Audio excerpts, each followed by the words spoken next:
Welcome back to बेम education class 8। तो आज हम पढ़ेंगे weavers, iron smelters and factory owners history class 8 का लेक्चर नंबर 2। तो शुरू करते हैं इस लेक्चर को बहुत आराम तरीके से। तो हु आर द वेवर्स, ये वेवर्स कौन है हम पढ़ेंगे। ये जो वेवर्स एक कम्युनिटी होते हैं, ये कम्युनिटी बहुत स्पेशलाइज्ड होते हैं अपने काम वेविंग को लेकर, जो कि तंती एक प्रकार की कम्युनिटी होती है जो कि बंगाल में पाई जाती है। जुलाकस मोमिन नॉर्थ इंडिया में पाई जाती है। कोलिकारस देवांग साउथ इंडिया में पाई जाती है। ये जो हैंडलूम वेविंग भी बनाते हैं और इनके बहुत सारे जो काम होते हैं वो एसोसिएटेड करते हैं इनके बहुत सारे लिवलीहुड को बचाने के लिए, सहायता देने के लिए, मदद करने के लिए। इनको जो हैंडलूम वेविंग्स होते हैं इन्हें बहुत बहुत मदद करते हैं और इनके लिवलीहुड को, मिलियन ऑफ इंडियंस के लिवलीहुड को प्रोवाइड करते हैं ये सारे हैंडलूम्स, जो कि इनके भी जॉब्स को हाई करने में मदद कर रहा जाता है। ठीक। The decline of Indian textiles के अंदर डिक्लाइन होना। जो कॉटन इंडस्ट्री था वो ब्रिटेन के द्वारा अफेक्टेड किया गया था। Textile producers in India many ways, India में बहुत सारे वेज में ब्रिटिश के द्वारा अट्रैक्ट किया गया था और अफेक्ट किया गया था बाहरी लोगों को इंडिया के टेक्सटाइल मार्केट के अंदर। 19वीं सेंचुरी के अंतर्गत इंग्लिश ने कॉटन टेक्सटाइल को बहुत सक्सेसफुल बना दिया इंडिया के अदर मार्केट्स के अंदर, जैसे कि अफ्रीका में इंडिया के कॉटन्स, अमेरिका में इंडिया के कॉटन्स और यूरोप में बहुत सक्सेसफुली ग्रोन और ट्रेड होने लगे, बेचने जाने लगे। इंग्लिश और यूरोपियन जो थे उनके जो कंपनीज थे इंडिया के गुड्स को बायर्स करने लगे। 1830s के ब्रिटिश ने जो कॉटन फ्लोडेड किया था इंडिया के मार्केट से, उसे thousand of women were meet the spinning, उसे हजार महिलाओं ने एक स्पिनिंग कॉटन को करके अपने बहुत सारे जो जॉबलेस थे उन्हें जॉब मिला था इसी के कारण 1830s में। ड्यूरिंग द नेशनल मूवमेंट्स, एक नेशनल मूवमेंट जो महात्मा गांधी ने ये किया था, बॉयकॉट किया था टेक्सटाइल्स को। क्या किया था? टेक्सटाइल्स को बॉयकॉट किया था और हैंड स्पून को यूज किया था।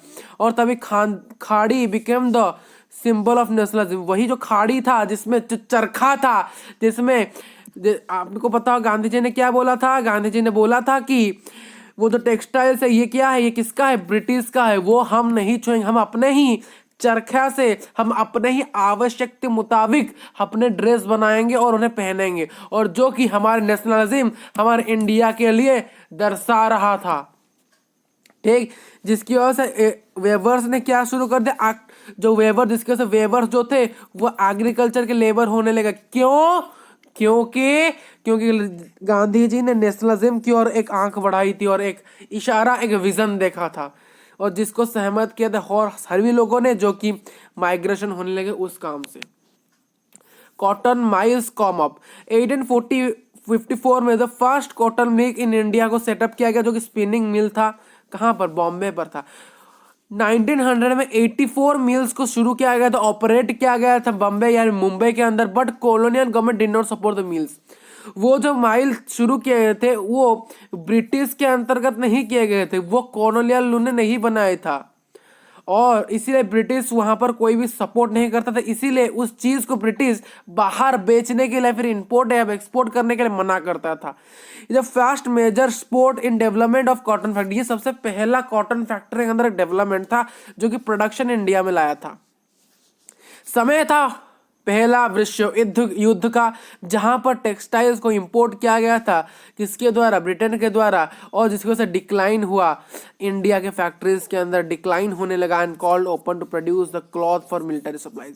जिसकी वजह से इंडिया के क्लॉथ, जिसकी वजह से इंडिया के जो क्लॉथ है कुछ डिक्लाइंस भी हुए थे। ब्रिटिश के जो गुड्स है वो क्या हुए थे? डिक्लाइन हुए थे। और इंडिया के जो क्लॉथ वो ज्यादा फिर से मिलिट्री के लिए प्रयुक्त होने लगे मेरे यार। तो आगे बढ़ते हैं। The sword of Tipu Sultan and own steel. Tipu Sultan की स्क्रोड या जो तलवार होती है और ऊंट स्टील, जो क्वालिटी ऑफ स्क्रोड था वो कहाँ से? एक स्पेशल टाइप के हाई कार्बन स्टील, जिसे ऊंट्स कहा जाता है। ऊंट्स, इसे क्या कहता है? रूट कहा आता है, इसे ऊंट कहा आता है। ये टीज रूट ऊंट्स। ठीक ठीक। जैसे कि यूज किया जाता है साउथ इंडिया में तलवार बनाने के लिए। इंडिया की जो ऊंट स्टील थी वो फैसिनेटेड थे यूरोपियन के साइंटिस्ट से, और जो ऊंट स्टील था उसे बहुत सारे किसके लिए यूज किया जाता था? ज्यादा साउथ इंडिया इसे यूज करता था, जो कि पूरी तरह से बंद हो गया था, यूज उसका पूरी तरह से खत्म हो गया था मिडिल 19th सेंचुरी के अंतर्गत। ये स्कोर था, ये बहुत अमीर था और इसे डाइड विथ कंक्वेस्ट इंडिया के साथ ब्रिटिश के द्वारा इसे बंद कर दिया गया था 19th century, mid 19th century. और इसके जो इंपोर्ट थे स्टील एंड आयरन के इंग्लैंड से, वो डिस्प्ले किया करते iron and the steel produce by craft person. देखिए इंडिया इंग्लैंड के आयरन और जो स्टील्स थे वो अच्छे थे, बट इंडिया में जो क्राफ्ट पर्सन जो आयरन एंड स्टील बना रहे थे उन्हें ब्रिटिश ने मना कर दिया, ये बेचे नहीं जा सकते।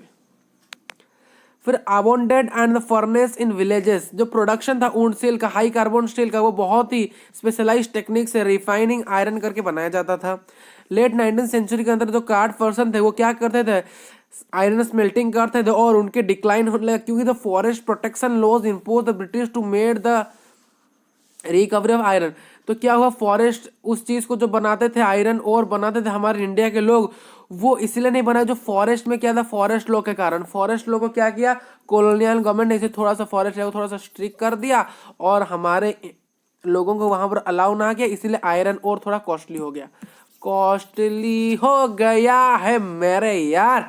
तो मैनी पीपल गेव अपने क्राफ्ट और लुक करने लगे अपने अदर मीन्स ऑफ लिवलीहुड को, इसलिए बहुत सारे लोग आयरन और को छोड़ के चले गए, इसलिए और कुछ चीज़ों में वो ध्यान देने लगे।